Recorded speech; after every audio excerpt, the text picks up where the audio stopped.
Because if you don't become $1 million business or make your first 100,000 or even make your first sale for the first day, first week, first month, first year, first 2 years, 5 years, whenever it is, if you love what you're doing, entrepreneurs don't mind staying up to the late hours. They don't mind working weekends. They don't mind doing the things that other people aren't willing to do, because most entrepreneurs are smart enough to get involved in an industry or with a product that they actually enjoy working with.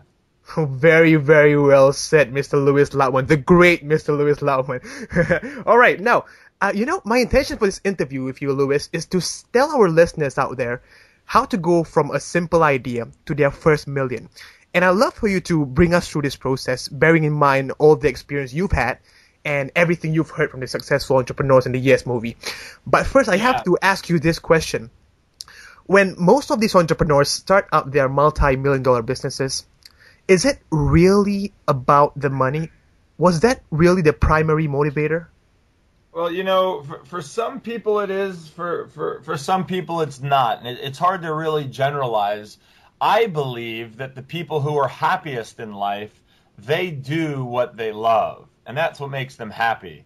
Now, for some people, a gentleman like Brad Sugars, who's the CEO of Action Coach, who did $250 million last year, he loves making money and being a successful businessman. And he says that the point of business is to generate revenue regardless of the product or service. And this guy's I think he owned 22 businesses by the time he was 30 years old. And he's owned dry cleaners, pizza shops, you name it. He just loves the process of starting business. But for other people, they just want to make a difference in the world. For other people, they just want to be happy. Other people, they just want to do their hobby. Now, I'd like to give people out there the ability to visualize what success, and more specifically, what $1 million lifestyle looks like, Lewis. So, how spectacular is your life? Is it possible for you to give us an idea of what a typical day of yours looked like? Well, sure. I mean, here's what I feel that life is all about. It's doing what you want, when you want, where you want, how you want, with who you want, anytime you want, any way you want. That's what I always grew up wanting to do. When we're children, we do what we want, when we want, where we want, how we want, any way we want, with who we want, and nothing else matters. But somehow, in between there, from being a 1-year-old or a 2-year-old who runs when he wants to run, he jumps when he wants to jump, who cries when he wants to cry, and doesn't matter who he's talking to, what they're talking about, they're just loving their life. And then we learn the rules of the game. But the challenge is, who taught you the rules? Was it your family? Was it your friends? Was it the educators around you? Was it the media? Was it your government? Who taught you the rules of the game? Now, I remember Tim Ferriss, the author of The 4-Hour Workweek, told me one time, he said, Lewis, there's one thing that you want to do, and you want to win the game of life. However, you must not only play by the rules of nature that are already there, but if you're going to play the game, you might as well create the rules of the game that you're playing. So outside of the rules of nature, and these are rules of universal laws that we can get further into, but a lot of us should go out and study these universal laws. So outside of the universal laws of nature, you have the governing laws of the territory that you're living in, but otherwise, you might as well create the rules. You determine what's right, what's wrong. You determine what you do on a daily, consistent basis. So for me, I always wanted to create a business that's built around my lifestyle. The problem is, Saiful, that most people build a life around their job. So they plan on being at work 9 to 5, Monday through Friday, 35 minutes of commute time on the morning side, 35 minutes of commute time on the afternoon side. They take their lunch from noon till 1, and then they have a small portion of time on evenings and on weekends to possibly enjoy life. Now, I fell into that trap for a small period of time, and I almost believed that that's how life was until I started meeting the people out in the world who were actually living the life that I admired and lived the life that I wanted to build for myself. So I did the same thing that you're doing, Saiful. I went out and started studying the masters, studying the people. You see, Information, as Cameron Johnson says in the Yes movie, he goes, there's no excuse not to have the information that you need right now. There's no excuse not to produce the results that you're looking for, because you can find out anything and everything with the way that we have global communication and the information that's available at your fingertips on call through the internet. Anything is possible right now. So what I would suggest to all of your listeners right now is to get really clear on what you want your life to look at. Like, start with a blank piece of paper, as I did when I was 23 years old, Saiful. I literally wrote down every aspect of my life and what I wanted it to look like.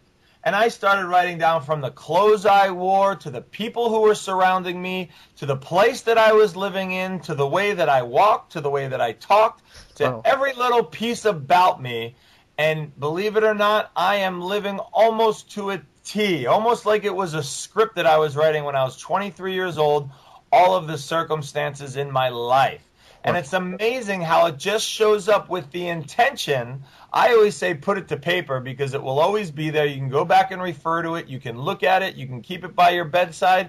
But even if you just wrote it down once and never saw it again, just the physiological act of going through the experience of really getting clear and definitive on what you want will make a massive, massive difference in the lives of people. And all it takes is getting real quiet, separating yourself from all the noise, and just let what you want flow out of your hand into the pen, onto a piece of paper, and address every area of your life. So I wake up when I want, and normally I'm up first thing in the morning because I want to. But if I decided, and I don't decide often, if I decided to sleep in, I could. If I decided to stay up late at night, I could. If I decided to eat lunch at 11 a.m. or at 4 p.m., I could. See, that's to me the juice and the essence of life. You see, I wanted to travel the world and make a difference in the lives of people. I wanted to meet positive people who were up to great things and who were taking action and creating greatness in the world. And rather than traveling the world and having it cost me money, I decided that I want to travel the world and make money out of it. See, most people, they get their 1 or 2 vacations a year, and they've got a plan for it all year long, and it costs them a year's work just to take that vacation. I said I want my life to be a vacation, and that's what I want to get paid for, because to me it's a vacation to speak at different seminars, to go to different networking events, and to go out and co-create with other amazing entrepreneurs. And all it starts with is a belief. You've got to get real clear on what you want. And then, Saiful, you know as well as I do, you've got to start taking action. You've got to do something. Sean Nelson said it best. This is a kid who started the company we showed in the Yes movie called Lovesack. And he says at the very end of the movie, he goes, the difference between me and the rest of the people, and there's a kid who at 17 years old went to the store and bought some fabric, sewed it up. Today he's got a $60 million business. He goes, the difference between me and the rest of the people out there is at 17 years old, I got up off the couch and I spent $50 and bought some fabric and sewed it up. That's the difference between everyone else, because everyone listening to this call probably has people in their life who talk a lot, who have great ideas, and they may even have some ideas that could carry some substance and create a profitable business out in the world today, but they don't do anything about it. So my question to the listeners right now, you've got a great idea. So what? Now what? What are you going to do about it? Because it's not the circumstances that you have in life. It's not the ideas that you have. It's what you do about them. That is very, very true.